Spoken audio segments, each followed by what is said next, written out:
안녕하십니까. 지난 시간에는 불교에서 그 일체의 존재들을 연기설로 설명한다는 것에 대해서 말씀을 드렸습니다. 이제 연기설에 대해서 말씀을 드렸기 때문에 이 연기설의 논리적 귀결이 무엇인지, 특히 공의 불교적 의미가 무엇인지에 대해서 이번 시간에 제가 말씀드리고자 합니다. 근데 설명을 드리기 전에 이번 시간에는 제가 뭔가 여러분들께 설명을 드리기 전에 문제 하나를 던져두고 그 문제를 생각하시면서 이 연기설의 논리적 귀결을 생각해 보시면 더 이해를 하시는데 도움이 될 것 같아서 문제를 하나 드리겠습니다. 먼저 노자의 도덕경을 보면 이런 말이 나옵니다. 저기 쓴 대로 학문은 하면 할수록 할 것이 많아져서 바다에 빠진 것 같이 되고 돈은 닦을수록 할 일이 적어져서 마침내 노는 일만 남는다.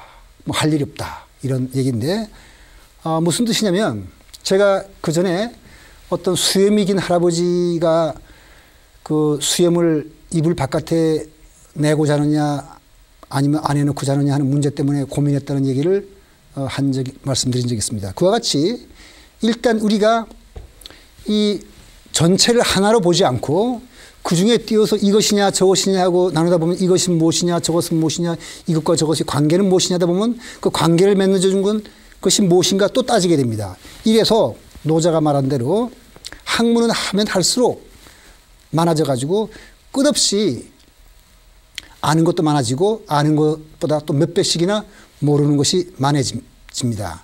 그 예를 제가 이 부처님의 제자들이라고 할 수 있는 이 불교 논사들에서부터 찾고 이 연기법과 한번 관계시켜서 생각해 보시라는 뜻에서 문제를 던지겠습니다. 문제는 이것입니다.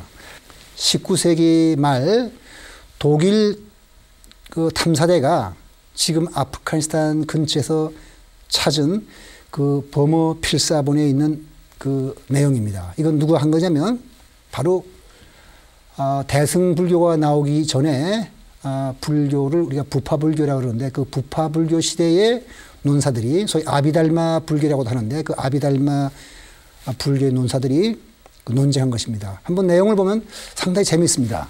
부처는 마음이 평정합니다. 그러니까 초탈하고 아주 마음이 그냥 편안하고 아무런 욕망도 갖지 않는다. 욕망이 있으면 사실 뭔가 불편하죠. 그 채워야 되니까. 그런데 부처는 중생을 구하려는 대비심을 가진다. 그러니까 중생이 고통스럽게 사는 것을 아주 불쌍하게 여기셔서 내가 저들을 구해야지. 자, 그래서 이 사람들이 생각하기를 대비심은 중생이 고통을 받지 않길 바라는 욕망이다. 그러면 대비심은 욕구와 열정을 수반함으로 부처는 열반에 들 수 없고 열반에 들 수 없으면 왜냐하면 불편하니까 열반에 들지 않는다는 말이 바로 윤회를 뜻합니다. 부처는 윤회를 하니까 이거 어떻게 된 거냐 하고 아주 논쟁을 했습니다. 물론 이 논쟁은 대승불교에 와서는 더 이상 의미가 없습니다. 대승불교는 여러분도 아시다시피 육바라미의 첫째가 뭡니까? 보시 아닙니까? 그러니까 남들한테 뭔가 잘해주고 즉 지혜와 자비가 강조되는 대승불교에서는 문제가 안 되지만 어쨌든 초기 불교도 아니고 부처님 그 열반하신 지 한 500~600년 동안에 그 불교의 비구 스님들이 이런 문제를 가지고 이렇게 논쟁을 했습니다. 이게 뭡니까? 바로 깨달음 없이 분별지로서 따지다 보면 당연히 나올 수 있는 그런 문제입니다. 자, 이 문제에 대해서 답이라는 건 없습니다. 단지 제가 이 강의를 시작할 때 말씀드린 것처럼 분별지로서 인간의 이성으로서 경전과 또 우리의 그 일반적인 논리로서 해석을 하면 여기에 대해서 어떤 답을 마련해야 될 건가는 제가 이 강의의 중간에 말씀을 드리겠습니다만은 이제 그 연기의 논리적 귀결을 한번 들으시면서 여러분 스스로 여기에 대해서 한번 생각해 보시길 바랍니다. 그러면 오히려 제가 말씀드리는 내용이 더 잘 이해가 될 것이라고 제가 믿습니다. 자, 연기법 분석의 그 결과, 소위 그 논리적 귀결은 우리가 어떻게 결론 내릴 수 있는가? 이게 바로 공의 의미입니다. 이것은 저것 없이 말할 수 없다.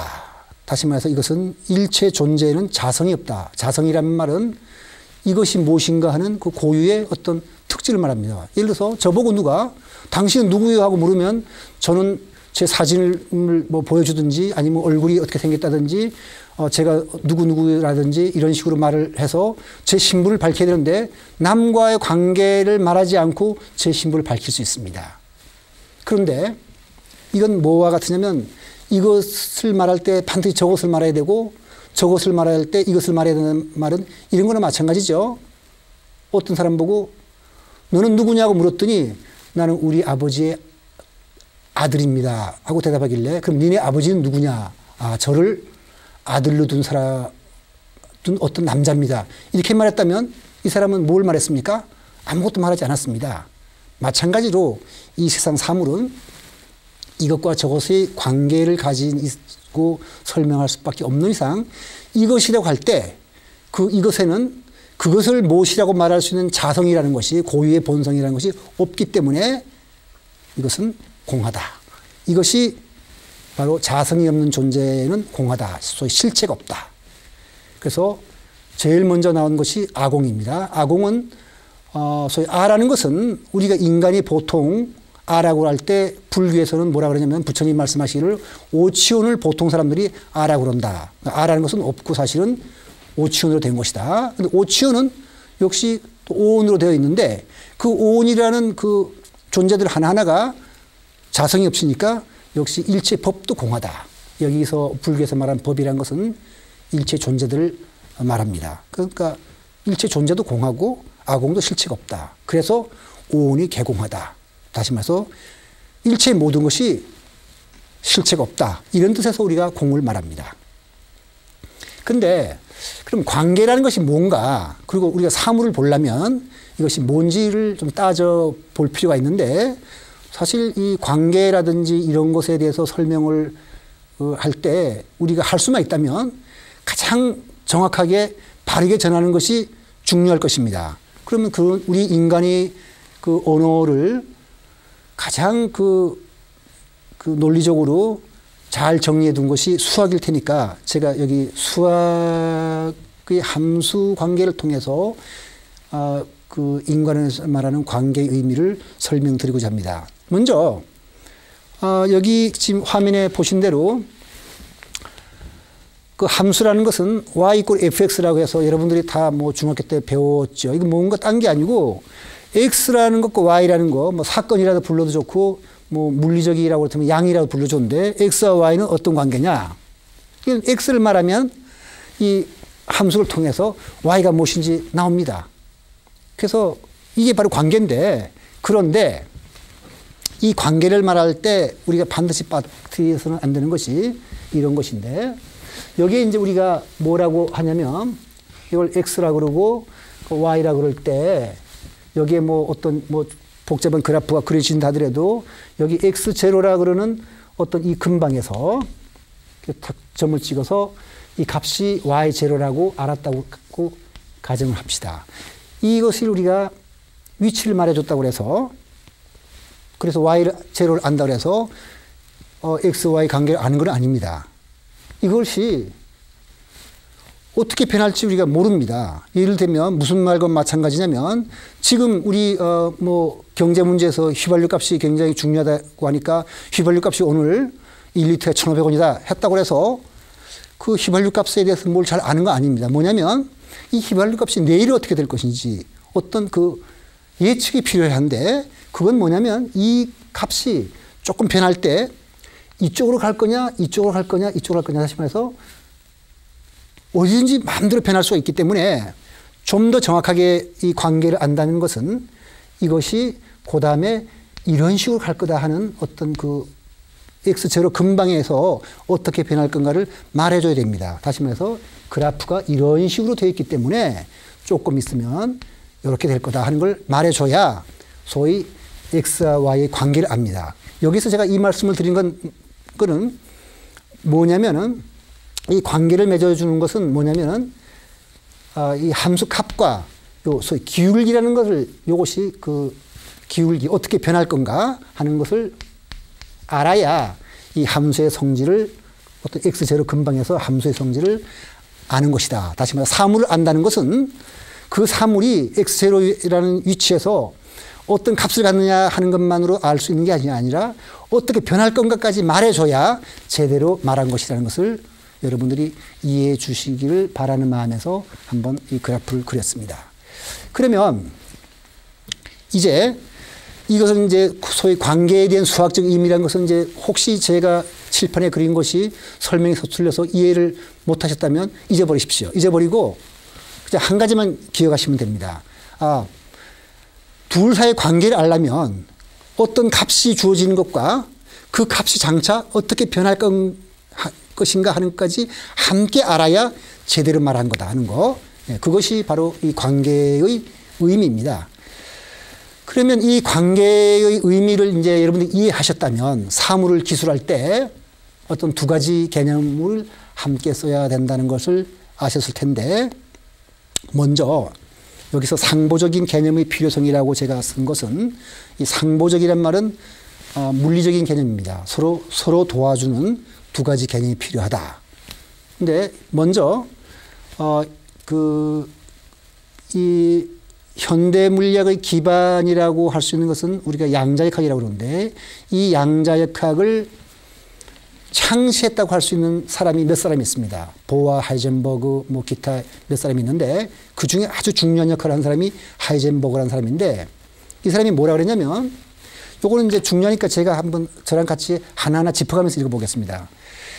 이 세계를 주체와 객체, 내부와 외부, 육체와 영혼으로 나누는 것은 더 이상 적합하지 않다. 물론 이것은 그 하이젠버그가 쓴 물리와 철학이라는 제목의 책에 있습니다만은 바로 제가 지난 시간에 연기법을 얘기할 때 이것과 저것을 나눌 수 없다. 주와 객 사이에 끝없는 상호작용이 있다면 어떻게 나눌 건가 하는 것과 마찬가지 생각을 하이젠버그가 했습니다. 그래서 이건 뭐냐면 이런 뜻이 되겠습니다. 사물을 기술하기 위해서는 최소한 상보적인 두 가지 개념이 필요하다고 하는데 우선 상보적인 개념이 뭔가를 설명드리기 위해서 제가 여기서 사람이 나누는 이분법적인 사고로서 나눌 수 있는 걸 나눠봤습니다. 제일 먼저 음과 양, 삶과 죽음, 이것과 이것 아닌 것 이렇게 우리가 나눕니다. 그러면 하이젠버그가 한 말은 무슨 뜻이냐면 이와 같이 사물을 이분법적인 개념으로 나누어서 사물을 기술하는 것이 아니라 이러한 대립되는 개념들을 어떤 조화에 의해서 이 세상이 이루어졌으니까 어떤 저것을 배척하는 이것, 그래서 음을 배척하는 양, 죽음을 제외한 삶 이런 식으로 생각할 것이 아니라 그 둘을 함께 살펴서 어떤 볼 수 있는 새로운 개념으로 새로운 관점에서 이 사물을 기술해야 된다 이런 뜻입니다. 그래서 이것을 또 원리로서 발표한 사람이 누구냐면 하이젠버그와 함께 이 현대 물리학의 철학적 기반을 마련한 사람이 보아라는 사람인데 이 보아는 상보성 원리를 발표하면서 이런 말을 했습니다. 이 상보성 원리는 동양에서 말하는 음양설의 다른 버전이다. 그러니까 여기서 음양설이란 말은 제가 말씀드린 대로 음과 양은 대립돼서 배척되기 때문에 이것이 양이냐 그러면 음은 아니다 이렇게 해석하는 것이 아니라 음과 양의 조화 속에서 서로 도와주는 그러한 관점에서 이 우주가 이루어진다. 그러면 물량은 어떻게 할 것인가? 그래서 그 다음에 나오는 것인데 그러면 존재의 상태만을 말하는 것은 의미가 없다. 왜냐하면 그 상보적인 개념 두 가지로 기술해야 되니까. 그러면 어떻게 해야 되는가? 바로 두 가지 위치와 속도 이걸 말하는 건데 이걸 다른 말로 말하면 우리가 이 사물이 이런 상태에 있다 하면 그 사물을 다 말하는 것처럼 느껴지지만 그것이 아니라 그 상태에서 벗어나려는 경향도 함께 말을 해야지만 사물을 제대로 말하는 것이다. 이렇게 이제 해서 위치와 속도, 상태와 상태에서 벗어나려는 경향까지 말해야 사물을 제대로 말하는 것이라는 것이 바로 이 상보성 적인 개념으로 사물을 기술한다는 뜻인데 여기서 잠깐 여러분들이 연기법을 까먹으면 안 됩니다. 연기법칙에 의하면 뭐라고 했습니까? 자성을 말할 수 없다고 그러지 않습니까?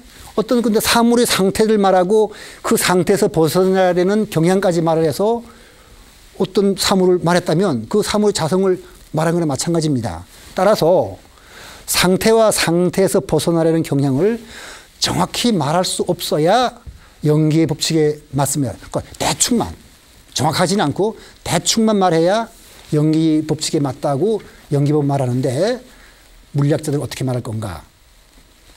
재미있는 것은 바로 현대 물리학의 기본이 되는 원리가 불확정성 원리인데 불확정성 원리는 뭐라 그러냐면 입자의 위치와 속도를 동시에 정확하게 기술할 수 없다. 이 두 가지 개념의 어떤 그 조화에 의해서 사물을 기술하긴 기술해야 되는데 그걸 동시에 정확하게 측정할 수는 없다. 이렇게 말하니까 연기법의 내용과 아주 비슷하지요. 이래서 우리가 한번 이 연기법이 가지고 있는 그 내용을 이렇게 분석하다 보면 상당히 그 물리학의 법칙과 비슷한 그러한 결론에 이르게 되는데 근데 이런 걸 몰랐을 때 소위 상보적인 개념을 함께 쓰지 않으면 우리가 사람들이 사물의 분석에 오류를 범하게 됩니다. 그래서 나중에 제가 설명을 드릴 거긴 하지만은 이 반야심경의 뒤에 보면은 이런 말 나오죠. 원리 전도 몽상 구경열반 삼세제불이다. 그러니까 우리가 원리 전도 몽상, 그러니까 전도하고 몽상한 데서부터 떠나야 된다. 무슨 말이냐면 우리가 사물을 제대로 볼 줄 모르기 때문에 뭔가 전도되고 뒤죽박죽대 개념으로 사물을 본다는 뜻인데 아주 비근한 아주 쉬운 예를 하나 드리겠습니다. 그리스 논리학자들도 그렇고 중국의 명가라 그래서 논리학자들이 한 말 중에서 나르는 화살은 나르지 않는다는 말이 있습니다. 이 내용은 뭐냐면 화살이 이렇게 쓱 날아가면 여기서 여기까지 날아가는데 이 사람들이 하는 말은 날아가는 화살은 반드시 이 점을 지나야 되죠. 이 점에 어느 순간 있어야 됩니다. 근데 순간이 거기 있었는데 거기 있으니까 거기 있으면 있은 거지 왜 이게 가야 되느냐. 따라서 나르지 않아야 된다. 이런 말을 했는데 물론 이 사람들은 그 논리적인 궤변을 말한 거긴 하지만은 분석을 할 때 뭘 빠뜨렸어요. 사물을 말할 때는 이 순간 여기에 있었다는 것만으로 끝나는 것이 아니라 여기에 있으면서 그 다음에 어디로 갈 건가까지 말을 해야 사물을 제대로 기술한 것인데 그러한 그 상보적인 개념으로 사물을 기술해야 된다는 것을 몰랐기 때문에 이런 궤변을 넣을 수 있었던 거죠. 이것은 우리가 궤변이라고 해서 쉽게 분석했지만 사실 우리 사람들이 이 세상을 바라볼 때 없는 걸 있다 그러고 있는 걸 없다 그래서 뒤죽박죽으로 본다는 것이 부처님의 말씀이자 또 반야심경에서 그 말하는 원리 전도 몽상의 내용인데 그럼 뭐를 우리가 전도 몽상하는지는 이제 차츰차츰 우리가 살펴보기로 하겠습니다. 그러면 제가 강의를 시작하면서 말씀드렸던 그 부처님의 아미에게도 욕망이 있는가 없는가 하는 문제에 대해서 이제는 한번 우리가 상보성 원리, 그러니까 물리적인 원리를 적용을 해볼 수 있겠습니다. 근데 사실은 그 상보성 원리는 부처님의 중도의 원리와 거의 같습니다. 뭐냐면 양극단을 취할 것이 아니라 그 둘을 열어두고 함께 봐야 된다는 뜻이기 때문에 이제 이 상보성 원리를 적용시켜 볼 텐데 먼저 욕망이 나왔으니까 이 욕망이 어떻게 작용했는지 한번 깨치기 전에 시달타 왕자의 입장을 보기로 하겠습니다. 이건 부처님이 아함경에 말씀하신 걸 그대로 따온 거니까 내가 출가한 것은 병들미 없고 늙음이 없고 죽음이 없고 근심 걱정 번뇌가 없고 지저분함이 없는 가장 안온한 행복의 삶을 얻기 위해서다. 그 다음에 또 하나는 이 세상에 만약 늙고 병들고 죽는 이 세 가지가 없었다면 열애는 세상에 출현하지 않았을 것이다. 뭐냐면 어떤 일을 추진하려는 그 추진력, 욕망이 있었습니다. 자, 그러면 출가하기 전에 깨치기 전에 시달타 왕자한테는 분명히 욕망이 있었는데 이 욕망이 어떻게 될 것인가. 먼저 우리가 부처님 말씀하시기를 그 사성제에서 말씀하시기를 우리가 집착하는 마음 이것이 문제라고 그랬는데 그 문제 왜 집착하게 되냐면 이 사물을 있는 그대로 보지 못하고 이것과 저것으로 나누어 봅니다. 이것과 저것으로 나누어 보다 보니까 그 중에서 내가 좋아하는 것과 싫어하는 것이 생기게 되고 좋아하는 것에 대해서 집착해서 이것이 하는데 이것이 바로 가래입니다. 그러니까 집착하는 마음이 일단 문제인데 그 집착하는 마음은 어디서 왔냐면 이분법적인 사고로 사물을 보는 데서 온 것입니다. 그럼 중도의 마음이라는 것은 부처님이 늘 말씀하셨지만은 이분법적인 사고를 벗어나라고 했습니다. 그러면 이분법적인 사고를 벗어났으니까 가래가 없죠. 바로 가래가 없는 마음이 자비심입니다. 바로 자비가 기쁨입니다. 남한테 좋은 일 해줬을 때 그 사람이 그 일을 통해서 즐거워할 때 나도 함께 즐거워질 수 있는 그러한 마음. 이거는 여기에서는 이성과 감성의 갈등이 없고 바로 생각과 마음과 말과 행동이 일치하는 상태. 이것이 중도의 마음이 되겠습니다. 어느 한쪽으로 치우치지 않은 마음. 근데 본분은 어떤가? 사실 이게 뭘 좋아한다? 그 자체는 삶의 활력이죠. 그거는 그러니까 활력으로서 정추라고 그랬는데 뭐 그게 그 더러운 것도 아니고 뭐 특별하게 좋은 그런 것도 아니고 그냥 인간의 그 활력입니다.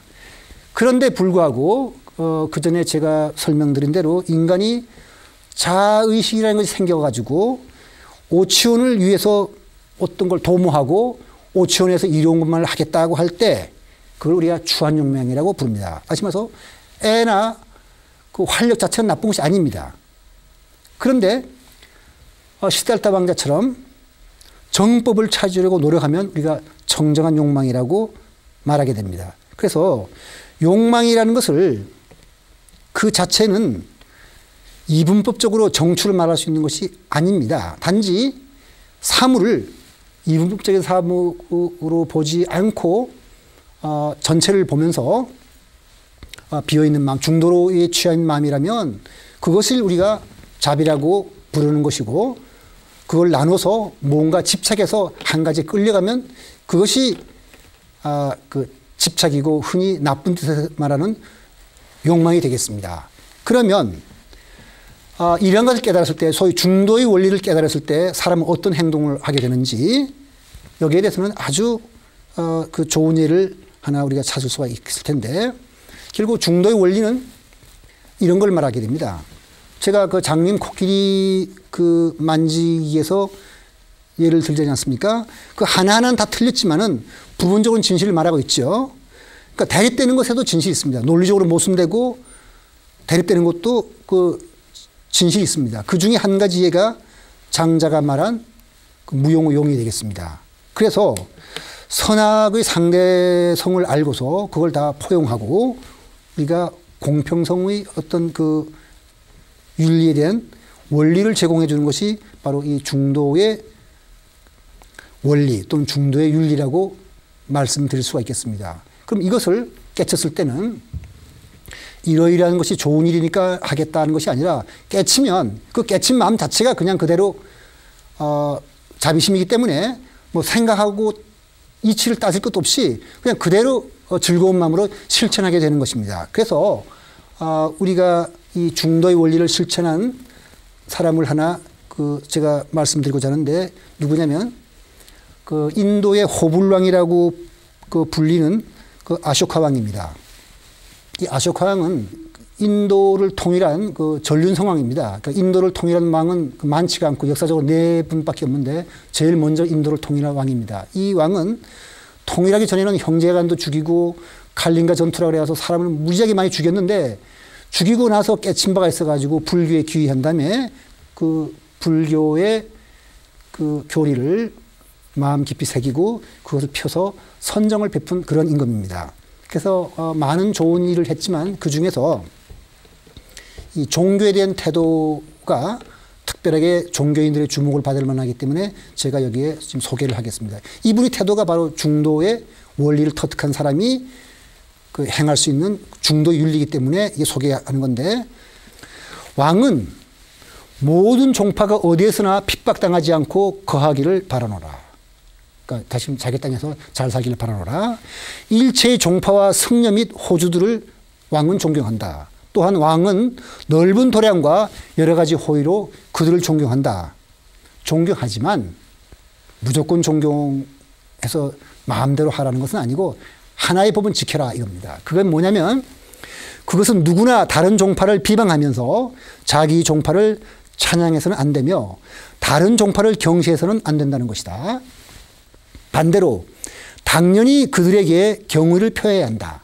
그러니까 다른 사람을 존경해줘야 된다. 왜냐하면 그들도 일말의 진실은 말하고 있기 때문에 이래야 자신의 종파를 고양하고 다른 종파를 이롭게 하는 것이다.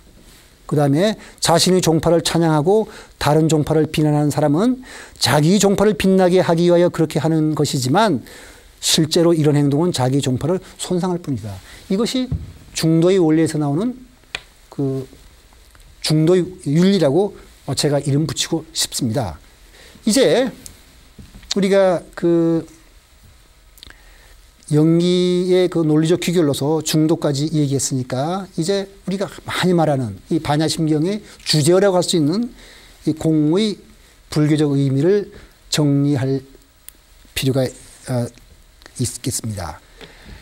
우선 불교적 공은 아까 제가 그 상보적인 개념을 할 때 상태만 말하면 안 되고 그 상태에서 벗어나려는 경향까지 말한다고 그렇게 말씀드렸습니다. 그러다 보니까 불교적 공은 반드시 없다는 뜻과 더불어 진공묘유라는 뜻을 가지게 됩니다. 그건 제가 설명드리겠습니다. 그래서 먼저 불교에서 말한 것입니다. 밑에 쓴 것은 공은 없음과 중도를 뜻한다. 불교인들이 쓴 글을 보면 그 없음이라는 공을 설명할 때 없음이라 그러면 이 없음이 허물을 뜻할까 봐 공은 그 없음이 아니라는 말을 많이 사용을 하고 중도를 강조하는데 그럴 필요 없습니다. 사실 이 없음이라는 것 자체 안에 벌써 이미 우리가 상보적인 개념으로 본다면 이 안에 이미 벌써 중도를 내포하고 있기 때문에 1차적인 의미를 없음이라고 당당하게 말해도 좋습니다. 그래서 공의 1차적인 의미는 어디까지나 없음입니다.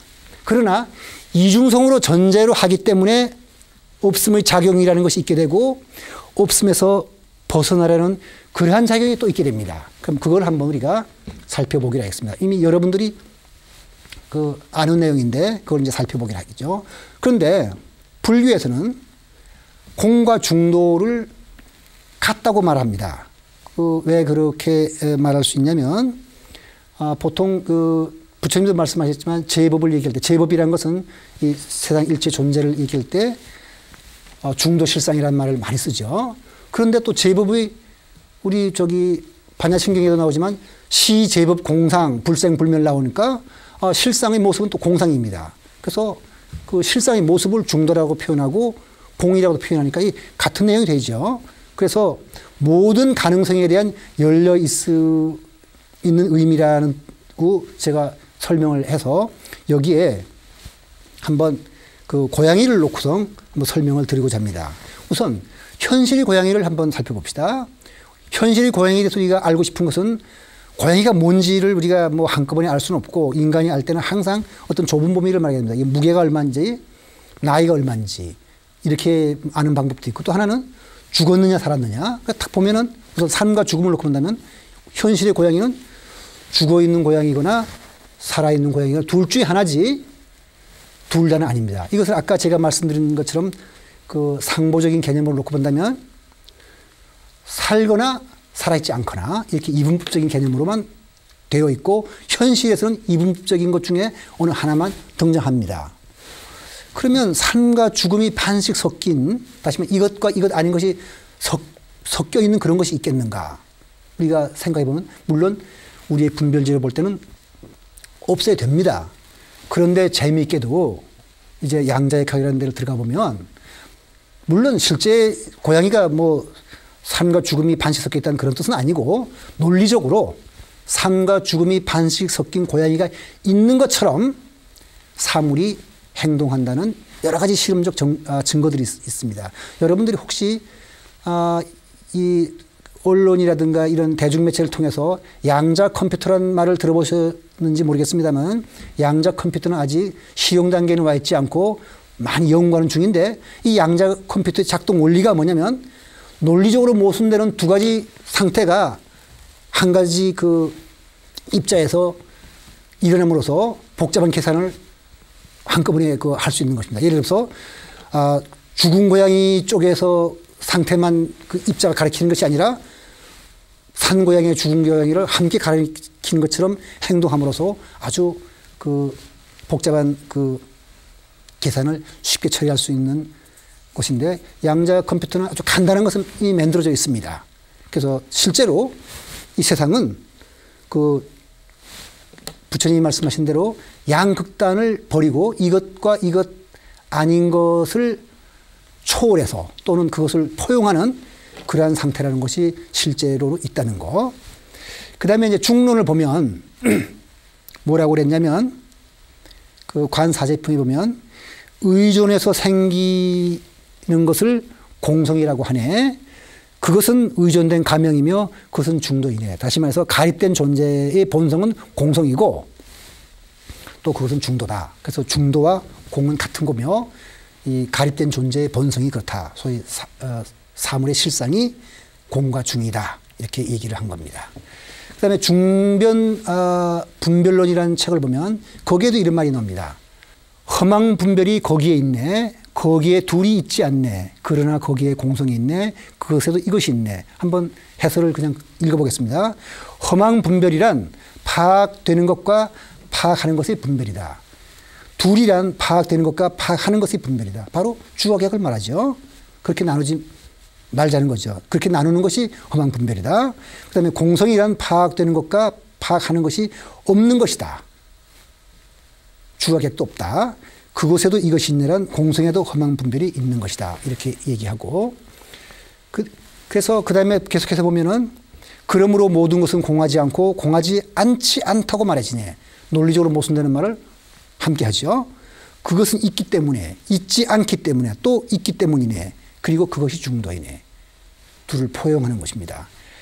그 다음에 대승기실론을 보면은 이건 또 재미있게 얘기를 했는데 참 존재를 우리가 진여라고도 부르고 일심이라고도 부르는데 그 진여를 가리킬 때 뭐라 그러냐면 여실공이다. 공이다 그랬습니다. 왜 그러냐면 일체 존재의 궁극적 모습은 비어있다. 그러니까 실체가 없이 비어있기 때문에 공이라고 했습니다. 여실불공은 뭐냐면 그 속에 모든 공덕과 깨끗한 성질이 갖춰져 있다. 비어있기 때문에 사실은 비어있는 마음이 자비심이기 때문에 그것을 모든 공덕과 깨끗한 성질이 갖춰져 있다고 말해서 공을 말하면서 공과 불공을 함께 말합니다. 공은 이러한 성질을 가지고 있는 것인데 그것이 바로 아까 사물을 제대로 기술할 때 상보적인 개념으로 해야 된다는 물리학적인 개념과 비슷한 것이죠. 그럼 우리가 없음 때문에 겁이 나가지고 공이 자꾸 그 없음이 아니라는 말을 우리가 하게 되는데 거기에 대해서 한번 없음의 작용에 대해서 얘기를 해보겠습니다. 없음의 작용 중에서 가장 우리가 쉬운 것이 숫자 0이 되겠습니다. 예를 들어서 이건 자릿수를 정할 때 필요한데 한번 예를 들어서 70이 700이 720은 다 다른 숫자인데 만일 0이라는 숫자가 없었다면 저게 구별되겠습니까? 그 다음에 어떤 수에 0을 더하면 바로 그게 0이 여기서는 공인데 공과 0은 없다는 뜻에서 같은 뜻으로 쓰는 건데 그 수는 변하지 않는다. 어떤 수에서 0을 빼도 마찬가지다. 한편 어떤 수에 0을 곱하면 그 결과는 0이다. 0은 이 말은 누가 한 거냐면 인도의 어떤 그 수학자가 한 말입니다. 그래서 0과 공을 같은 뜻으로 쓴 건데 여기서 이 인용 문구가 굉장히 재미있는 건데 뭐냐면 어떤 수에서 0을 빼거나 더해도 변하지 않는다. 더하거나 빼는 것만 생각하니까 여기서 0이라고 그랬지. 숫자 0을 말하는 거지. 곱셈이라면 곱하거나 나누어도 변하지 않는 것이 뭐가 되죠? 그것이 바로 숫자 1이죠. 그래서 그거 어떤 우리가 인간의 행동에 해당하는 것을 우리가 수학에서 연산이라 부르는데, 연산에서 작용이 없는 어떤 요소를 우리가 말합니다. 그래서 그걸 우리가 그런 이론을 우리가 굴론이라 부르는데, 굴론이란 말은 이 굴은 무리군자로서 어떤 여러 가지 요소들을 가지고 있는 것에 대해서 이론인데 뭘 다루느냐? 뭘 다루냐면 여기에 쓴 대로 대칭성에 대해서 얘기를 하게 됩니다. 근데 대칭성이라는 건 뭐냐면 딴 게 아니고, 여기서 제가 잠깐 말씀드리자면, 언젠가 우리 불교도 중에 한 사람이 어떤 그 불교의 윤회설에 대해서 부정적인 입장을 가진 사람한테서 질문을 받고 공경에 처한 것을 본 적이 있습니다. 무슨 질문이었냐면, 그때 그 사람이 불교도한테 묻기를 돼지의 사람은 갔소 이렇게 말했거든요. 그러니까 돼지의 사람은, 그 사람이 말한 것은 돼지의 사람은 다른 건데 어떻게 사람이 돼지가 된다고 말할 수 있느냐. 그러니까 윤회설은 틀렸다. 이렇게 말하는 것을 듣고 제가 아는 불교도가 쩔쩔매는 것을 본 적이 있었는데, 바로 같으냐 다르냐 하는 걸 따지는 것이 바로 대칭성입니다. 근데 이 대칭성에 대한 어떤 그 이론적인 체계를 세운 것이 이 굴론인데, 이 굴론은 반드시 뭐를 필요로 하냐면 항등원을 필요로 합니다. 다시 말해서 어떤 작용을 행동을 하더라도 그 아무런 영향을 주지 않는 0이나 1과 같은, 그러니까 무슨 말이냐면 이게 바로 없음의 작용이죠. 항등원이라는 것이. 이 없음의 작용이라는 것이 없다면 이 굴론이라는 것이 성립하지 않습니다. 근데 이 굴론은 이 물리학에서 굉장히 많이 쓰는데, 처음에는 뭐 이런 게 그 물리학에 쓰일까 하는 생각 때문에 이 굴론을 만든 소퍼스 리라는 사람이 뭐라 그러냐면, 우리 수학자들은 드디어 물리학자들이 이제 쓰지 않게 될 수학을 하나 발견했다 이렇게 말했는데, 그렇지 않고 아주 물리학에서 많이 그 쓰는 이론이 이 굴론입니다. 그러니까 뭐냐면 이 사물이 제대로 기술을 하면 이것과 저것을 같으냐 다르냐를 말해야 되지 않겠습니까? 그 무슨 뜻이냐면, 여기에 만약 삼각형이 있다면, 여기 삼각형이 있다면 고등학교에서 배운 뭐 닮은 꼴이니까 이 같은 삼각형인지 다른 삼각형인지 어떻게 말할 수 있습니까? 뭐냐면 이것을 옮겨와서 이까지 겹쳐지면 같은 거라고 우리가 정의를 내립니다. 그러니까 같다 다르다도 그렇게 내리는 것입니다. 그러니까 변화의 과정을 추적할 수 있으면 그걸 추적하는 것이 바로 그 굴론인데, 추적해서 겹쳐지기만 하면 그것을 우리가 같다고 그럽니다. 그래서 그런 변화라는 것은 뭐냐면, 여기 본 대로 관찰자가 여러 가지 변환, 그 공간적으로 이렇게 제가 이동할 수도 있고 또 이렇게 회전도 이렇게 할 수 있죠. 그 다음에 뭐를 향해서 움직일 수 있죠. 움직이는 것이 바로 상대성 이론인데, 이와 같이 움직일 때 사물이 어떻게 보이는가? 역시 똑같이 보인다 하는 이러한 관점에서 이제 그 물리 법칙을 기술하게 되면 여러 가지 재미있는 법칙이 많이 납니다. 상대성 이론도 이러한 굴론으로서 정리되는 법칙 중에 하나고, 그 다음에 소립자의 분류라든지 기타 여러 가지 그 물리학을 정리하는데 많이 쓰게 됩니다. 그래서 모든 물리 법칙과 물리 현상이 이 대칭성에 의해서 결정될 가능성이 있는지는 제가 잘 모르겠습니다. 그렇지만 많은 물리 법칙이나 물리 현상이 대칭성에 의해서 설명이 됩니다. 그건 뭐냐면 없음의 작용이 있기 때문에 그렇다는 겁니다. 그러니까 없음이라는 것은 그와 같이 아주 중요한 작용을 실제로 하고 있습니다. 그 다음에 우리가 소위 물리적 진공이라 그래가지고 한번 여러분들이 많이 들어보셔서 알 것 같은데, 우주가 어떻게 탄생했습니까? 우주가 옛날에 시간도 없고 공간도 없던 그런 상태에서부터 탄생했는데 없는 것이죠. 근데 여러분들이 가만 생각해 보면 시간도 없는 걸 생각 못 합니다. 쉽게 말해서 우리가 공이 없는 것이다 이렇게 말하면 굉장히 그 허망한 거다 생각을 하고 그 없음이라는 것에서 두려워하는데 사실 그런 게 아니고 없음을 잘못 생각합니다. 우리가 없음을 그렇게 쉽게 생각하지 못합니다. 물론 주머니 속에 물건이 있느냐 없느냐 이러한 없음은 우리가 일상생활에서 말하는 거기 때문에 잘 알지만 우주의 탄생을 말할 때 소위 그 연기법에서 말하는 것 같이 이 사물 전체를 통틀어 말할 때 없음이라는 것은 그렇게 우리가 보통 생각하는 것 같이 그런 허무가 아닙니다. 예를 들어서 제가 우리가 결국 이 강의 전체 시리즈 중에서 나중에 그 대폭발 이론을 할 때 진공에서 우주가 탄생하는 걸 설명하겠습니다만 지금은 여기서 없음이라는 걸 우리가 얼마만큼 잘못 생각하고 있는가를 설명드리기 위해서 제가 말씀드리는 겁니다. 우주가 탄생한다 할 때는 시간도 공간도 없습니다. 그러면 어떻게 생각하냐면 여기에 어떤 점에서 우주가 처음에 요만했다. 그래서 아무것도 없는 공간 속으로 이렇게 커진다. 보통 이렇게 생각합니다. 이거 아닙니다. 이런 공간도 없었습니다. 처음부터. 그러니까 아무것도 없었는데 그러니까 이런 공간이 있어가지고 이 빈 공간을 향해서 이렇게 커져나가는 것이 우주의 폭발이 아니라 이런 공간마저도 없었으니까 이 지금 제가 그려놓은 이 칠판이 없는 겁니다. 그거 상상할 수 있겠습니까?